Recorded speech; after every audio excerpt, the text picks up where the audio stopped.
Graças a Deus. Vamos meditar na palavra do Senhor. Lemos. Deixe sua Bíblia aberta aí em 2 Crônicas, capítulo 15. Os irmãos que já nos conhecem sabem que nós sempre ministramos lendo o texto. Nós já lemos o capítulo 15 todo. Nós vamos meditar um pouco, tanto no 15, no 14, também no 16, que são o contexto desse capítulo que lemos. Eu já disse aqui algumas vezes que nós precisamos observar o contexto da mensagem. O capítulo 15, ele fala de um concerto que o rei Asa fez com Deus, de um avivamento que Asa promoveu através de seu reinado. O texto diz que Israel estava afastado do Senhor. E o rei Asa, quando assume, ele decide tirar do meio do povo os ídolos, decide tirar do meio do povo aquilo que desagradava ao Senhor. E ele não mediu esforços para isso. O rei Asa, que era filho do rei Abias, que era filho de Jeroboão, e Jeroboão, que era filho de Salomão, que era filho de Davi. Então aí, perdi as contas, mas Asa deve ser o quê? Trineto de Davi, por aí, né? Então o rei Asa, quando assume, e ele vai assumir depois da morte de seu pai Abias, capítulo 14 inicia dizendo que o rei Abias morre e Asa assume.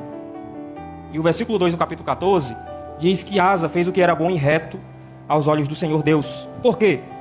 Versículo 3 do 14 diz: porque tirou os altares dos deuses estranhos e os altos, e quebrou as estátuas, e cortou os bosques, e mandou ajudar que buscassem ao Senhor, Deus de seus pais, e que observassem a lei e o mandamento. Então o rei Asa, ele fez isso, trouxe o povo, ao contrário dos reis que o antecederam, que desviaram o povo, porque se os irmãos atentarem para a história, os irmãos vão ver que todas as vezes que o povo de Israel se afastava de Deus era por culpa do seu líder. E nós sabemos que Deus sempre cobrou do povo que ele escolheu, que ele elegeu, porque o apóstolo Pedro, nas suas cartas, ele vai dizer que o povo de Deus é um povo eleito, é nação santa, é povo adquirido. Que povo é esse? Um povo que Deus decidiu separar para si. Para quê? Para que fosse diferente, para que fosse diferenciado. E nós já falamos aqui que o que nos diferencia dos demais é ter Deus nas nossas vidas. E quando nós temos Deus na vida, as nossas ações, elas são diferentes. O nosso proceder, ele é diferente. O nosso linguajar é diferente. A maneira de nos portarmos, ela é diferente. E é isso que Deus requer. Mas, por vezes, o povo de Israel, o povo que deveria ser diferenciado, o povo escolhido por Deus, eleito por Ele, não se diferenciava dos demais. Adoravam aos mesmos deuses, levantavam ídolos e tiravam a sua atenção no Deus que um dia os livrou da escravidão. Um Deus que lhes conduziu pelo deserto até uma terra prometida. E sempre que isso acontecia, Deus, porque ama, e o escritor aos Hebreus vai dizer que Deus corrige o filho a quem ama, e Deus amando seu povo, ele corrigia, ele exortava. E para isso ele levantou profetas, para falar ao povo, para falar aos reis, para falar à liderança, porque era a liderança que tinha esse papel de conclamar o povo para se arrepender e voltar-se a Deus. É o que o rei Asa faz.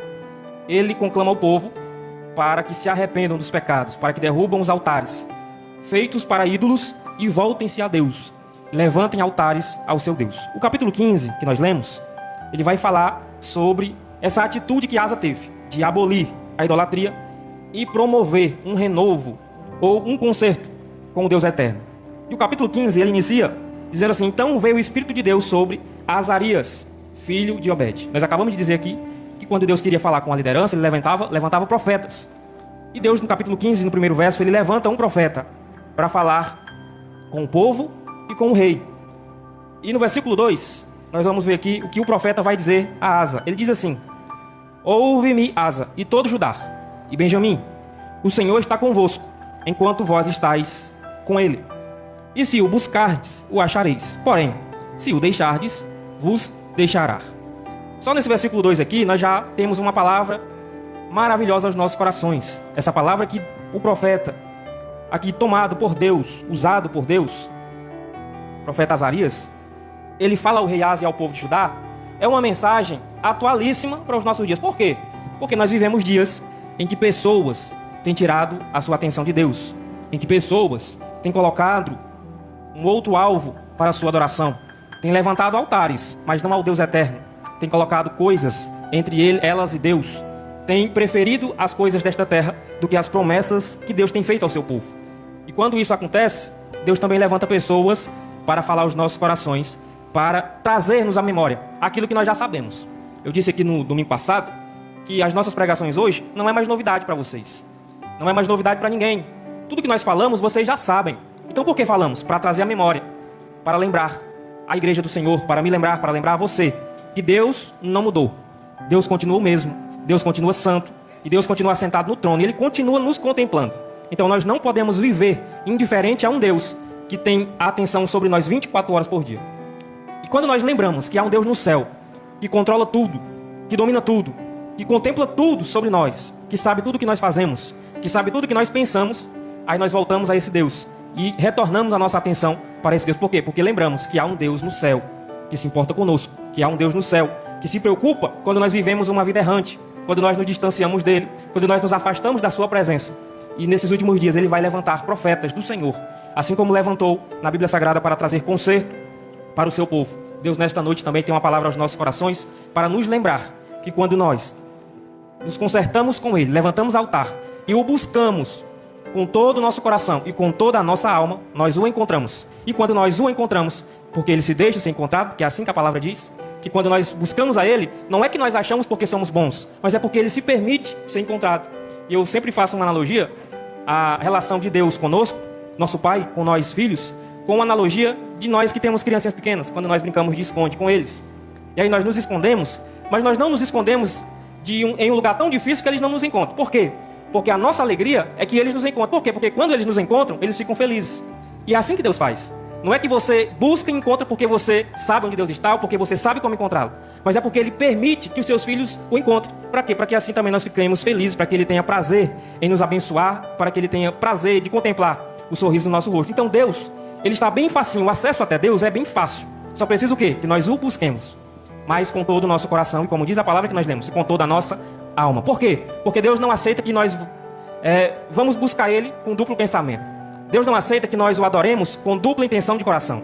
Deus, Ele se permite encontrar quando nós o buscamos na totalidade, com todo o coração e com toda a alma, com todo o nosso foco voltado a Ele. Então Deus não aceita que nós venhamos para a igreja, cultuemos Ele aqui, louvemos Ele aqui, e quando saímos por estas portas, vivamos uma vida que contradiz o que nós vivemos aqui. Deus quer adoração total, Deus quer fidelidade total, Deus quer um culto total, Deus não quer culto parcial. Então, se você veio nesta noite cultuar a Deus, se entregue por completo, se ligue ao trono da graça do Senhor, adore ao Senhor e com certeza Ele irá falar o seu coração. A palavra de Deus, por intermédio de Azarias ao rei Asa é essa: Asa, ouve-me, o Senhor está convosco, enquanto vós estáis com Ele. Então isso já joga por terra aquela máxima que Deus está conosco todos os momentos. A diferença entre Deus estar presente e Deus estar conosco: Deus pode estar aqui presente nesta reunião, mas pode não estar com todos que estão aqui. Deus pode estar no culto, mas às vezes Ele não está com todos que estão participando da reunião.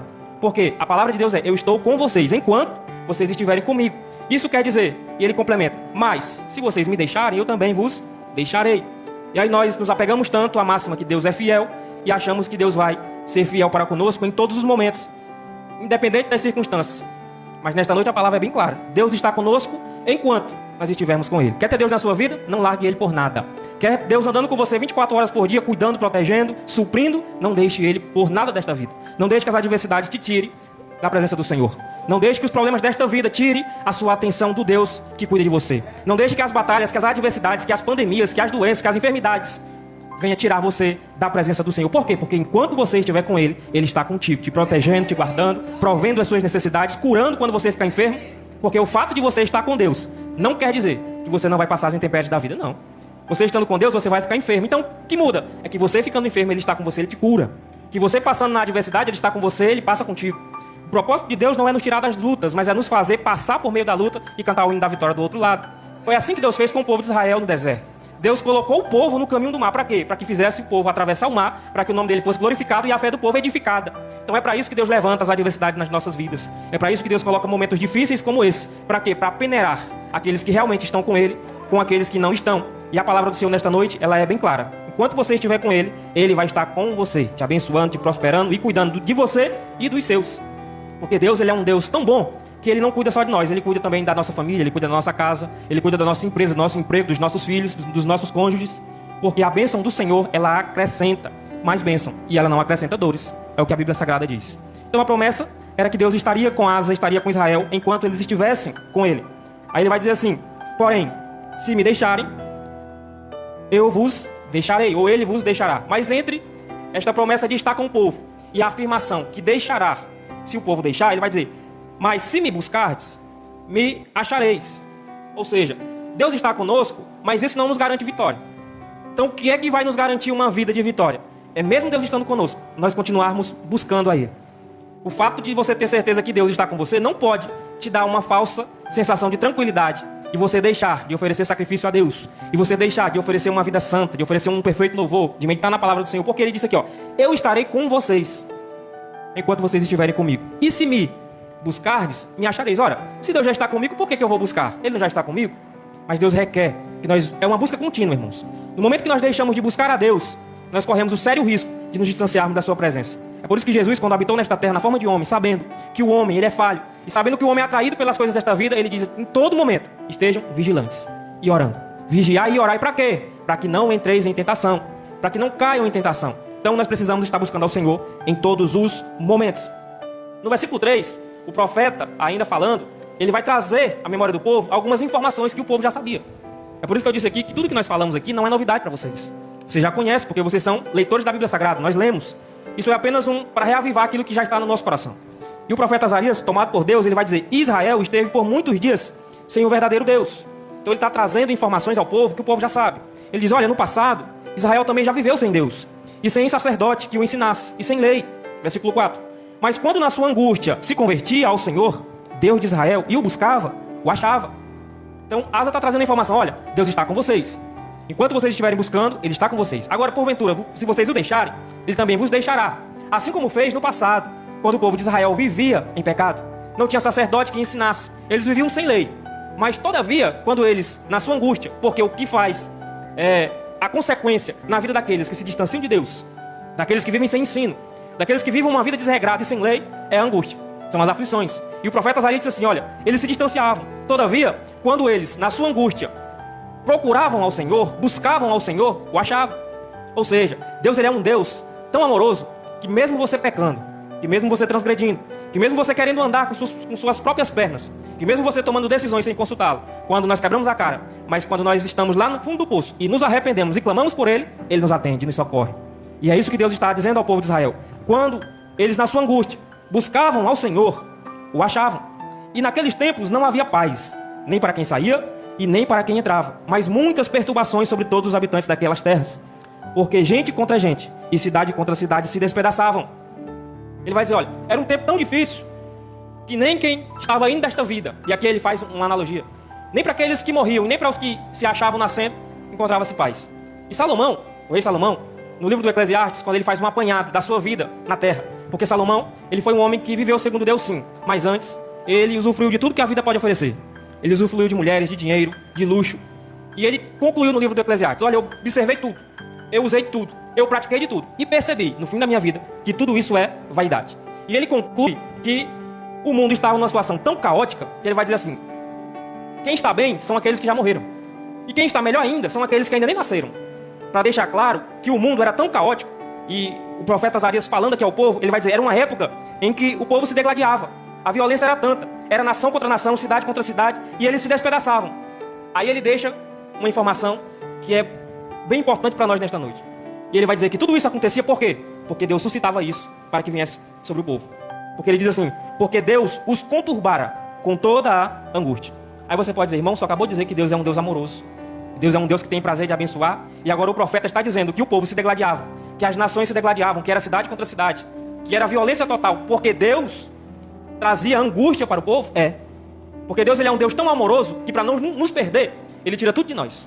Deus nos ama tanto e nos quer tanto na sua presença, que quando Ele percebe que nós estamos nos distanciando, Ele faz com que a angústia venha sobre a nossa vida. Para quê? Para que nós o busquemos. E essa busca para quê? Para que Ele se permita ser encontrado. Então, para que esperar o dia da angústia para buscar o Senhor? Melhor é buscar o Senhor agora, que nós temos paz. Melhor é buscar o Senhor agora, que nós temos alimento, que nós temos saúde. Não deixe para buscar o Senhor no dia da angústia. Ele vai te responder. Se você clamar, se você buscar, você vai encontrar. Mas bom é você buscar o Senhor agora. Busque Ele em todo o tempo. Busque Ele na bonança. Não deixe para buscar o Senhor no dia da angústia. Porque é terrível. Porque quando nós deixamos de buscar a Deus, Ele suscita angústia sobre as nossas vidas. Para quê? Para nos trazer até a sua presença. Deus, Ele faz como o pescador às vezes faz com o peixe. Aquele peixe difícil de você puxar. E aí o pescador ele vai soltando linha, o peixe vai se batendo, vai se cansando. E quando ele cansa, aí o pescador começa a puxar. Às vezes Deus, para não nos perder, Ele nos faz entrar em tribulação, Ele nos faz entrar em angústia. Mas uma certeza que temos é que quando clamamos Ele na angústia, Ele nos ouve e Ele nos atende. Então o profeta ele traz essas informações ao povo e ao rei.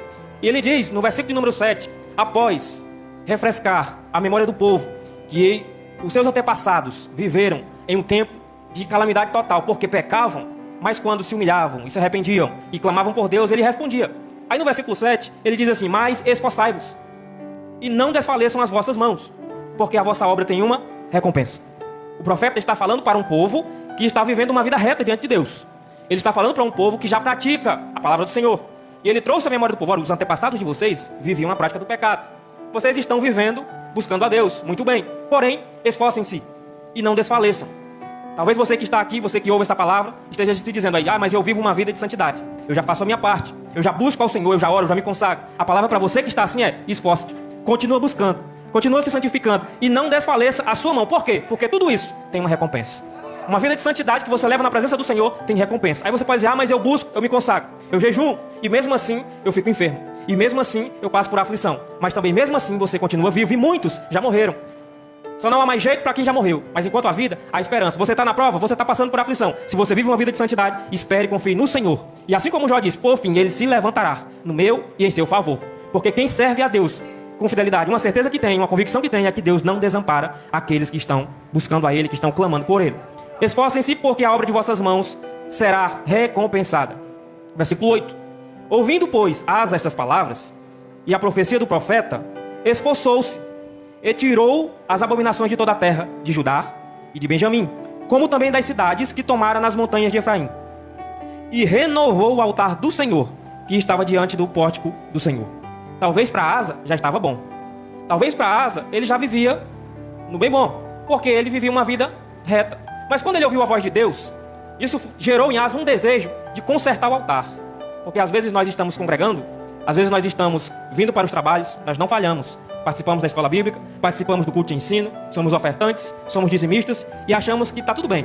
Mas quando nós fazemos uma reflexão e uma introspecção, nós percebemos que nós estamos sendo religiosos. Nós estamos congregando por costume. Nós estamos vindo à igreja por costume. Nós estamos dizimando porque já é meu costume. Eu oferto porque é meu costume ofertar. E às vezes, quando nós fazemos esta reflexão, nós percebemos que nós precisamos fazer um concerto com Deus e retirar das nossas vidas aquilo que está atrapalhando a nossa devoção total a Deus. Porque o fato de eu me congregar, o fato de eu ler a Bíblia Sagrada, o fato de até eu orar e jejuar, não significa dizer que eu estou vivendo uma vida de santidade total com Deus. Talvez você que ouve esta palavra nesta noite, ao fazer uma reflexão da sua vida, você vai perceber que poderia ser melhor. Você vai perceber que a sua adoração poderia ser mais perfeita, que o seu louvor poderia ser com mais dedicação, que as suas ações de graças poderiam ser expressadas com mais notoriedade. Você poderia expressar mais a sua gratidão a Deus, com atos, com atitudes, não só com palavras. E o rei Asa, quando ele observa a palavra do Senhor, e quando ele ouve a profecia, ele se esforçou para quê? Para renovar o altar de Deus, para tirar do altar aquilo que não pertencia a Deus e oferecer a Deus um culto perfeito, uma adoração perfeita, um sacrifício perfeito, porque uma parte oferecia sacrifício a Deus, a outra parte oferecia a ídolos, e Deus não aceita essa divisão. Deus, Ele é um Deus que Ele quer prioridade nas nossas vidas, e Ele renovou o altar do Senhor, que estava diante do pátio do Senhor, e ajuntou todo Judá e Benjamim, e com eles os estrangeiros de Efraim e de Manassés e de Simeão, porque Israel vinha a ele em grande número, vendo que o Senhor, seu Deus, era com ele. Quando Asa decidiu fazer um concerto com Deus e viver uma vida de santidade total, de dedicação total a Deus, isso fez com que todos à sua volta quisessem estar próximo dele, quisessem estar perto dele, porque eles perceberam na vida de Asa que Deus estava com ele. Será que lá onde nós estamos, as pessoas percebem na nossa vida a presença do Senhor? Será que nós vivemos uma vida de santidade total a Deus, a ponto de as pessoas quererem se aproximar de nós, porque percebem em nós a presença de Deus? A palavra diz que todos os estrangeiros, os povos vizinhos, as outras tribos, vieram para perto de Asa, porque perceberam nele a presença de Deus. Por quê? Porque ele tirou do meio do povo os ídolos. Ele fez um concerto com Deus. Ele renovou a sua aliança com Deus. E nós precisamos, vez por outras, irmãos, renovar nossa aliança com o Senhor. Por quê? Porque as aflições desta vida, os afazeres dessa vida, às vezes até sem percebermos, de forma involuntária, acaba tirando a nossa devoção total a Deus. Às vezes nós deixamos de congregar por um compromisso que poderia ser adiado. Às vezes nós deixamos de ler a palavra do Senhor por um afazer que poderia ser postergado. E quando nós percebemos isso na nossa vida, significa dizer que nós estamos colocando interferência entre nós e Deus. É tempo de nós fazermos um concerto com Deus, de renovarmos a aliança, de nós vivemos uma vida de santidade total, buscarmos a Deus agora, enquanto é tempo. Buscarmos a Deus porque Ele está à disposição para ser encontrado. Se você quer viver também, assim como Asa, uma vida próspera, uma vida abençoada, uma vida que quando você ora, Deus dá vitória, uma vida que quando você clama, Deus responde, porque se você olhar no capítulo número 14, você vai ver que Asa agora é desafiado, é afrontado por um exército gigantesco. E a Bíblia é bem clara quando ela vai dizer assim: os soldados eram 1 milhão e os carros eram 300. E aí, a Bíblia faz questão de dizer, de descrever o tamanho do exército de Asa. Ele vai dizer assim: olha, eram 300 de uma tribo, 280 de outra, 300 mil de uma, 280 mil de outra. Ou seja, o exército de Asa, juntando as duas tribos, ia dar 580 mil soldados para combater 1 milhão de soldados e mais 300 carros. E aí, Asa, que era um rei que tinha um coração quebrantado e voltado a Deus, ele vai fazer uma oração, capítulo 14 de 2 Crônicas. Senhor, Tu és o Deus eterno. O Senhor é um Deus que dá força ao fraco diante do forte. O Senhor é um Deus que o fraco, quando o Senhor está na vida do fraco, ele consegue vencer o forte. Ele fez a oração que Josafá, o seu filho, vai fazer. Lembra da semana passada? Nós falamos aqui sobre Josafá, que foi desafiado, mas que também clamou a Deus. Falou: Senhor, nós não sabemos o que faremos, todavia, os nossos olhos estão postos em Ti. Será por que Josafá fez essa oração? Porque ele aprendeu com seu pai Asa. Asa também fez. Senhor, Tu és o Deus que fortalece o fraco. Tu és o Deus que dá força ao fraco. E a palavra do Senhor vai dizer que Asa, ele vai vencer aquele exército. O próprio exército, né, foi ferido e fugiu. Fugiu da presença. Então, Deus é um Deus que dá vitória.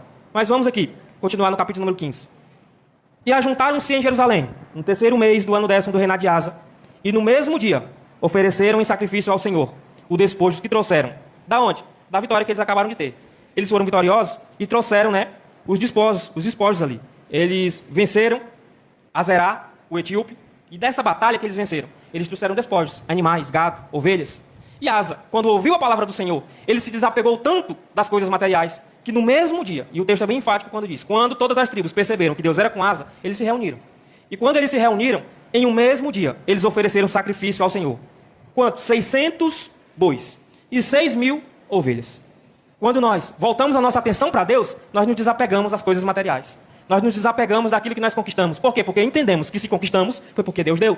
E nós não podemos nos apegar com as bênçãos que Deus nos dá. Nós precisamos estar apegados com o Deus destas bênçãos. Porque se o Deus da bênção está com você, a bênção automaticamente estará. Então nós precisamos deixar de focar na bênção e começar a focar no Deus que abençoa.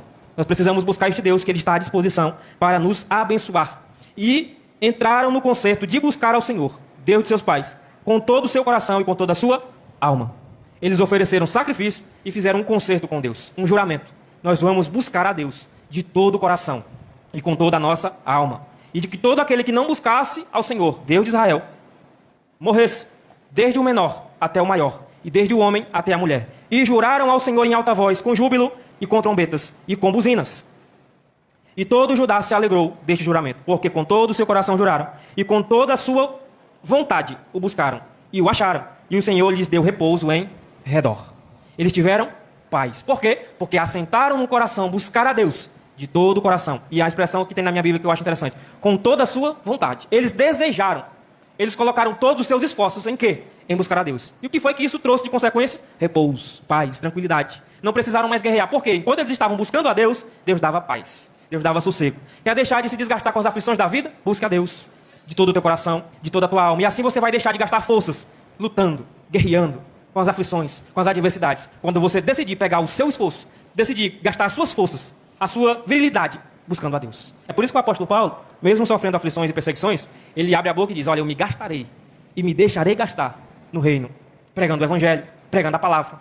Nós precisamos entender, irmãos, que é tempo de buscarmos ao Senhor. É tempo de fazermos um concerto com Deus e deixarmos de lutar com as nossas próprias forças e deixarmos de nos gastar com as coisas desta vida e começar a nos gastar buscando a Deus. Porque quando nós fazemos isso, o que é que Ele nos dá? Paz, tranquilidade, sossego. Eles tiveram paz e repouso. E também Maca, mãe do rei Asa.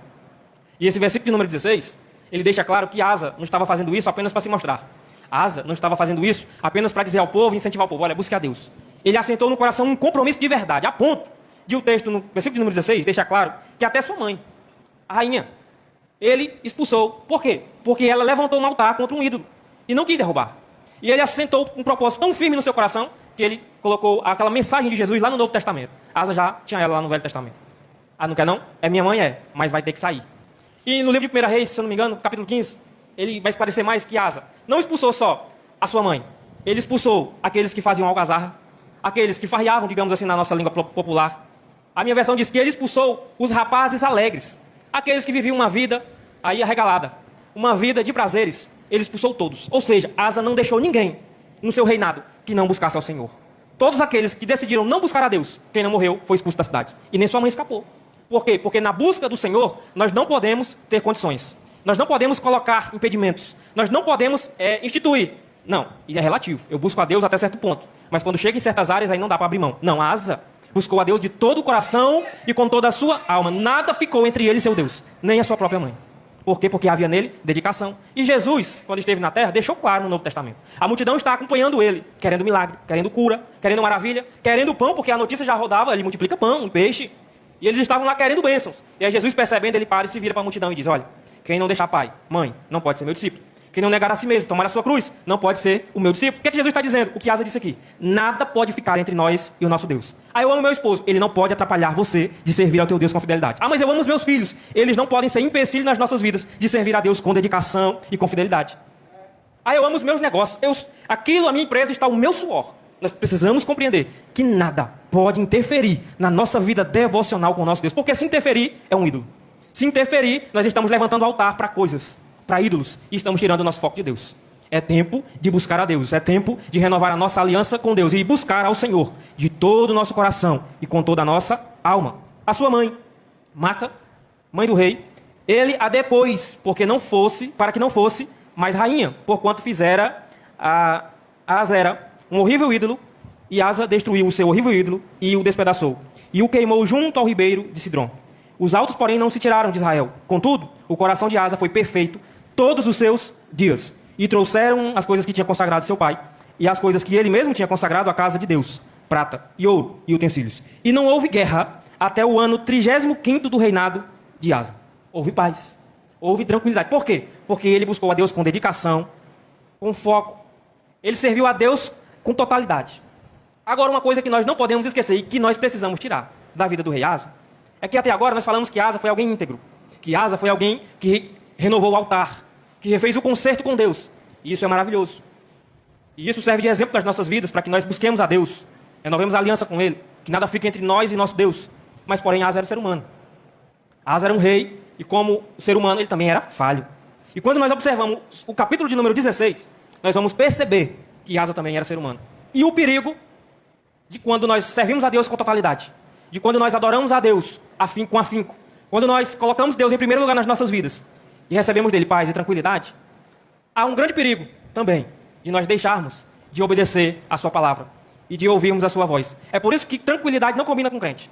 Bonança não combina com crente. Por quê? Porque na bonança, irmão, é difícil ser crente. Há quem diga por aí que é fácil servir. Ele tem até um hino que diz: é fácil adorar quando tudo está bem. Eu penso o contrário. Se tudo está bem, irmão, é aí que é difícil adorar o Senhor. Por quê? Quer ver crente adorar facinho? É ele estar doente. Quer ver crente fazer campanha de oração? É ele passar por uma crise financeira. É ele passar por uma crise conjugal. É ele passar por uma crise espiritual. Ele está prostrado aos pés do Senhor. É por isso que Deus levantava angústia para o povo de Israel. Para quê? Para que o povo estivesse aos seus pés. Mas Asa serviu a Deus com tanta fidelidade que teve paz, que teve sossego, bonança, até o 35º ano do seu reinado. Mas no 36º, levanta-se um inimigo, capítulo de número 16. No 36º ano do reinado de Asa, Baasa, rei de Israel, subiu contra Judá e edificou a Ramá para que ninguém deixasse sair nem entrar. A Asa, rei de Judá. E o que Asa vai fazer? Asa vai agora decidir no seu coração ao contrário do que ele fez no capítulo 14. No 14, ele diz: Senhor, se não for o Senhor, nós não podemos, porque somos pequenos, tu é grande. Mas Asa viveu um tempo tão grande de bonança que talvez surgiu no coração dele um sentimento que às vezes surge no nosso. Nós somos tão abençoados que às vezes nós nos achamos super crentes. Às vezes nós esquecemos que se somos abençoados é porque tem um Deus que abençoa. Às vezes nós esquecemos que se somos pessoas saudáveis é porque tem um Deus que dá saúde, tem um Deus que provê. Mas no capítulo 16, Asa, ele decide fazer aliança com outro rei para ir contra o seu inimigo. Olha só a diferença. No 14, ele buscou a Deus. No 14, ele orou a Deus. No 16, ele decide traçar suas próprias estratégias. Ele decide traçar seus próprios planos e vai fazer aliança. Né? O versículo 2 diz, então tirou Asa a prata e o ouro dos tesouros da casa do Senhor. Da onde foi que ele tirou? Da casa do Senhor. Ouro. Os tesouros, aquele que ele trouxe para o templo. Agora ele está pegando esse ouro, esse tesouro, e mandando para outro rei. Para quê? Para fazer aliança. Para agradar o homem. Para agradar o rei. Para que o rei se unisse a ele. Para que ele se fortalecesse e agora fosse lutar. Começou a perceber a diferença? Começou a perceber que quando Asa orou, Deus deu vitória. Começou a perceber que quando Asa buscou a Deus, Deus levantou um profeta para falar com ele. Mas também agora quando ele decide tomar suas próprias decisões, a palavra do Senhor também vem mais uma vez a Asa. Só que agora, diferente do capítulo 15, em que ele ouviu e renovou o concerto, ele ouviu e renovou a aliança, no versículo 7 do capítulo 16, diz assim, naquele mesmo tempo, veio Anani, o vidente, a Asa, rei de Judá, e disse-lhe, por que confiaste no rei da Síria e não confiaste no Senhor teu Deus? O exército do rei da Síria escapou das tuas mãos. A palavra do Senhor agora é totalmente contrária, né? Olha, por quê? Na primeira vitória, na primeira batalha, você buscou a Deus, ele te deu vitória. Mas agora, você não confiou no Senhor. Você confiou no rei da Síria. Por quê? Porque você foi fazer aliança com ele. Você esqueceu da aliança que você tem comigo, que eu disse que enquanto você estiver comigo, eu estou com você. Agora você foi fazer aliança com o rei da Síria. Por isso, o exército escapou das tuas mãos. Porventura, versículo 8, não foram os etíopes e os líbios um grande exército com muitíssimos carros e cavalos? Confiando tu, porém, no Senhor, ele os entregou nas tuas mãos. Mais uma vez, Deus trazendo a memória de Asa. Lembra que Deus ele gosta de fazer isso, irmão. Trazer à nossa memória os nossos acertos, mas também as nossas falhas. Ele está falando, Asa, os etíopes eram um exército inumeravelmente maior do que o seu. E eu te dei vitória. Por quê? Porque você confiou em mim. Mas agora você fez concerto com o rei da Síria. Porque quanto ao Senhor, seus olhos passam por toda a terra para mostrar-se forte para com aqueles cujo coração é perfeito para com ele. Deus está contemplando toda a terra e ele sabe quem o busca. Quem está com seu coração posto nele. Se o seu coração está posto em Deus, não se preocupe. Essa luta que você tem travado, ele vai pelejar com você, ele vai te dar vitória. Agora tem uma coisa, se você decidir lutar com suas próprias forças, nós corremos um sério risco de nos decepcionar, de nos frustrar. E ele diz, porém Asa se indignou contra o vidente e lançou na casa do cárcere. Olha só, irmão, o contraste. Na primeira profecia de Isaías, Asa ouviu a voz de Deus e esforçou-se. Mas na segunda, que é uma repreensão, e uma outra coisa que nós aprendemos aqui é que a repreensão, às vezes, nós queremos ouvir a palavra de esperança, a palavra de conforto, a palavra de consolo, mas na hora da repreensão, a primeira coisa que nós falamos, não é de Deus. Esse irmão está com indireta, essa irmã está com indireta. Esse pregador aí está sabendo da minha vida. Mas quando é de bênção, de prosperidade, eu recebo em nome de Jesus. Asa não foi diferente. Ele pegou o profeta e jogou no calabouço, jogou na prisão. Porém, Asa se indignou contra o vidente e lançou na casa do tronco, porque disso grandemente se alterou contra ele. Também Asa, no mesmo tempo, oprimiu alguns do povo. Ou seja, Asa, quando renovou o altar, quando renovou a aliança, ele conclamou o povo a adorar a Deus. Ele buscou a Deus de todo o coração e de toda a sua alma. Mas quando ele se achou com as suas próprias forças, se achou grande, além dele rejeitar a profecia, ele começou a oprimir o povo. E eis que os atos de Asa, tanto os primeiros como os últimos, estão escritos no livro da história dos reis de Judá e Israel. Versículo 12, para encerrarmos. E caiu Asa doente de seus pés, no ano 39º do seu reinado. Grande por extremo era a sua enfermidade. A consequência de nós deixarmos de viver uma vida na dependência de Deus e passarmos a viver uma vida tomando as nossas próprias decisões, achando que nós podemos pelejar aquelas batalhas que não são nossas. Lembra o que Deus diz a Josafá? Essa batalha não é sua, senão minha. Quando nós decidimos lutar aquilo que não é para nós lutarmos, nós corremos o sério risco de estarmos fadados às consequências. A consequência dessa atitude de Asa, mesmo tendo uma vida santa e íntegra, ele ficou enfermo. E o texto, para nós encerrarmos, diz, mesmo na sua enfermidade, Asa não buscou ao Senhor, ele buscou antes os médicos. Ah, irmão, você está dizendo que eu não posso buscar médico, eu não tenho que consultar uma medicina? Eu estou falando do caso específico de Asa, porque a enfermidade aqui, Deus mandou para quê? Lembra que eu disse? Deus levanta a angústia para quê? Para nos atrair até Ele. Deus mandou a enfermidade para Asa para quê? Para Asa lembrar de novo, eu tenho um Deus que me deu vitória contra os etíopes. Ele vai me curar dessa enfermidade. Então eu vou me aproximar de Deus de novo. Mas o que Asa fez? Buscou os médicos. E o texto diz, porque ele buscou os médicos e não a Deus, ele morreu. Morreu com aquela enfermidade. E morreu no ano 41 do seu reinado. No 39º ficou enfermo. No ano 41 ele morreu. Eu não estou aqui jogando por terra tudo que eu falei de Asa. Eu só estou dizendo que mesmo sendo íntegro, mesmo assentando no coração, nos consagrarmos e buscar uma vida de santidade, Nós precisamos estar sempre vigilantes. Deus não repreendeu Asa por pecado. Deus só chamou a atenção de Asa porque ele colocou o foco no seu reinado, na sua força. E na enfermidade, esqueceu que é um Deus que cura. Na enfermidade, irmãos, o nosso primeiro recurso é a oração. É o clamor a Deus, sem deixar de buscar a medicina, é claro. A medicina está aí para isso. Mas o nosso primeiro recurso deve ser o Senhor nosso Deus. Um Deus que sara, um Deus que cuida, o Deus que te libertou. O Deus que te curou da doença do pecado, Ele também pode te curar dessa enfermidade do corpo, essa enfermidade da alma. Ele tem poder para isso. Por isso, em todo o tempo, busca o Senhor de todo o coração, de toda a tua alma. E você vai encontrá-lo. E você vai achá-lo. Tudo isso para dizer a você, se esforce se você já é santo.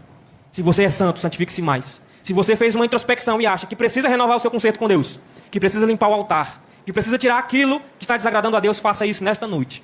Faça um concerto com Deus e decida no seu coração, assim como Asa e o povo de Judá, buscar a Deus de todo o coração, de toda a sua alma, e você vai encontrá-lo.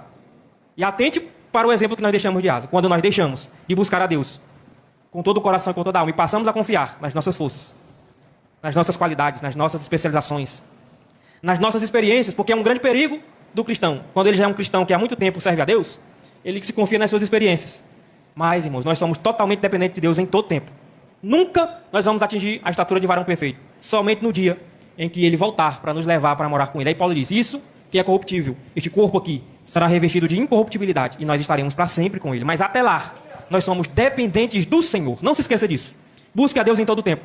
Busque ao Senhor, como a Bíblia diz, enquanto se pode achar. Invocai-o enquanto está perto. Ele está bem pertinho, clame por ele e ele vai vir em teu socorro. Busque a ele no momento da bonança. Busque a ele na escassez. Busque a ele com saúde, mas também na enfermidade. Não se esqueça que há um Deus no céu que cura, que há um Deus no céu que cuida.